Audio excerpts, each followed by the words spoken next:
Hello my dear students, तो कैसे हो। स्वागत है आपका आपके अपने YouTube channel physics and nature में।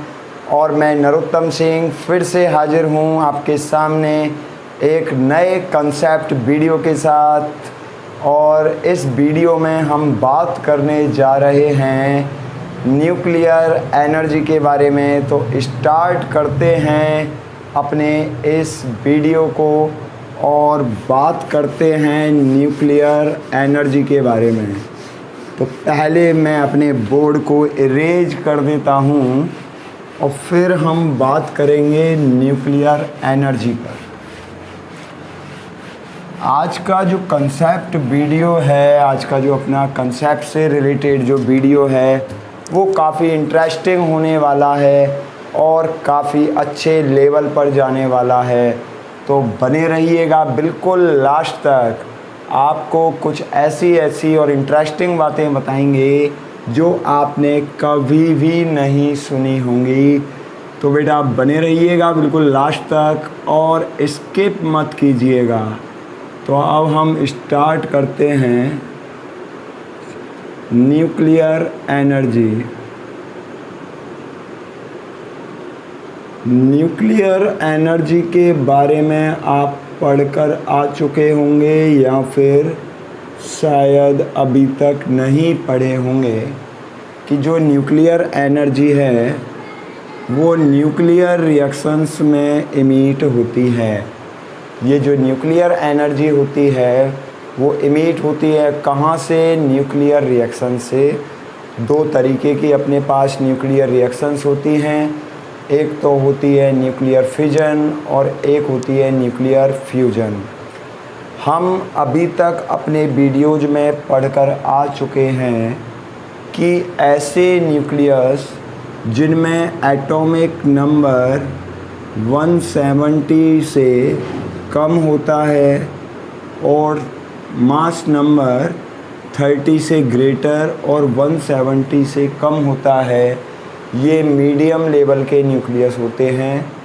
और इनकी जो एनर्जी है वो नियरेस्ट होती है 8.0 मेगा इलेक्ट्रॉन वोल्ट के लगभग। इनकी जो बाइंडिंग एनर्जी पर न्यूक्लियॉन्स है EBN, वो कितनी होती है? हम ग्राफ से पढ़कर आ चुके हैं कि बाइंडिंग एनर्जी पर nucleons for medium mass number nucleus के लिए कितनी होती है?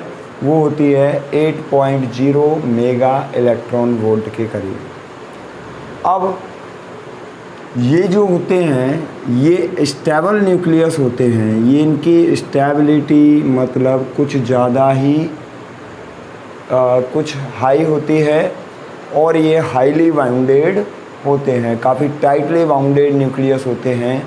लेकिन अगर हम बात करें A is greater than to 170 की बात करें, ऐसे न्यूक्लियस जिनमें जो मास नंबर है वो 170 से ग्रेटर होता है,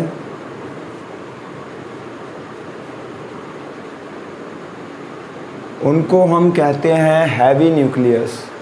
और इन जो हैवी न्यूक्लियस ये जो हैवी न्यूक्लियस हैं, इन हैवी न्यूक्लियस की बाइंडिंग एनर्जी पर न्यूक्लियॉन्स कुछ ज़्यादा ही होती है, कुछ कम होती है 8.0 मेगा इलेक्ट्रॉन वोल्ट से।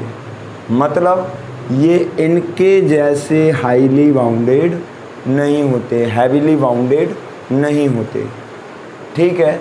और जिनकी बाइंडिंग एनर्जी पर न्यूक्लियॉन्स है वो लेस होती है 30 से कम होती है।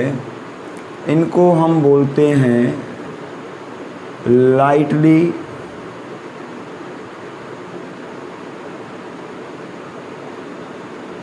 Bounded nucleus. इनको हम क्या बोलते हैं? इनको लाइटली बाउंडेड न्यूक्लियस बोलते हैं। और इनकी भी जो जो बाइंडिंग एनर्जी है पर न्यूक्लियॉन्स वो कम होती है, या इनको हम लाइट बाउंडेड, ये एक तो हो गए हैवीली बाउंडेड और एक लाइटली बाउंडेड हो गए। तो ये जो है ये लाइटली बाउंडेड न्यूक्लियस हैं, इनकी भी बाइंडिंग एनर्जी पर न्यूक्लियॉन्स है वो कम होती है। तो सबसे ज़्यादा जो बाइंडिंग एनर्जी पर न्यूक्लियॉन्स हैं वो इनकी होती है। क्लियर है?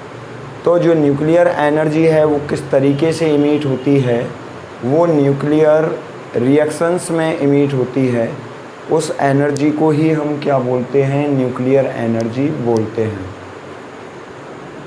क्या होता है कि जब कोई हैवी न्यूक्लियस है और वो दो मीडियम फ्रैगमेंट्स में डिवाइडेड हो जाता है, तो इन फ्रैगमेंट्स की जो EVN है वो हाई होती है, और हैवीली जो न्यूक्लियस होते हैं, जो हैवी न्यूक्लियस होते हैं, उनकी बाइंडिंग एनर्जी पर न्यूक्लियॉन्स वो कम होती है। इस कारण इसमें क्या होता है? एनर्जी इमिट होती है किसमें? जब कोई हैवीली न्यूक्लियस दो लाइट न्यूक्लियस में डिवाइड होगा, तो जो एनर्जी इमिट होगी वो न्यूक्लियर एनर्जी होगी।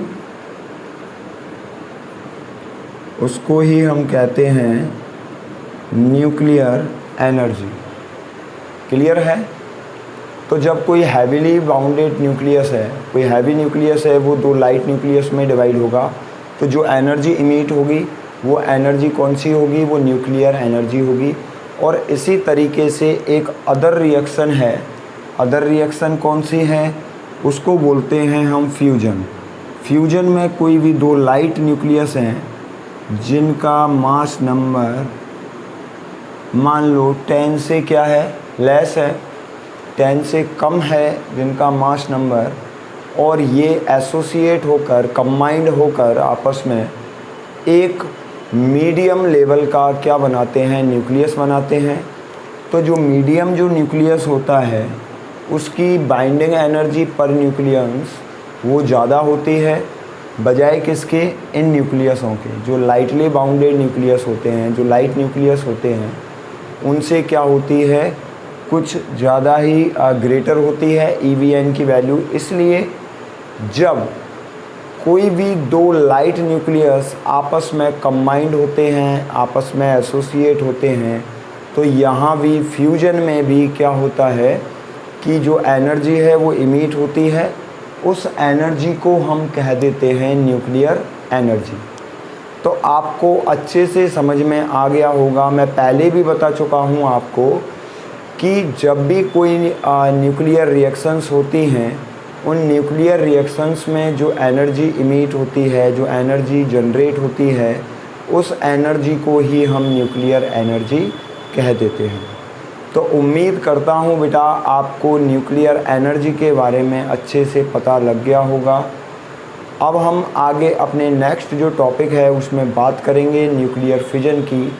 जब तक के लिए बने रहिए हमारे YouTube चैनल पर, और जिन लोगों ने जिन स्टूडेंट्स ने हमारे चैनल को अभी तक सब्सक्राइब नहीं किया है वो प्लीज़ जल्दी से जल्दी सब्सक्राइब कर लीजिए, ताकि और भी ज़्यादा स्टूडेंट्स हमसे जुड़ सकें। ये आपके बेनिफिट्स के लिए है। तो फिर मिलते हैं नए कंसेप्ट वीडियो में न्यूक्लियर फिजन के साथ।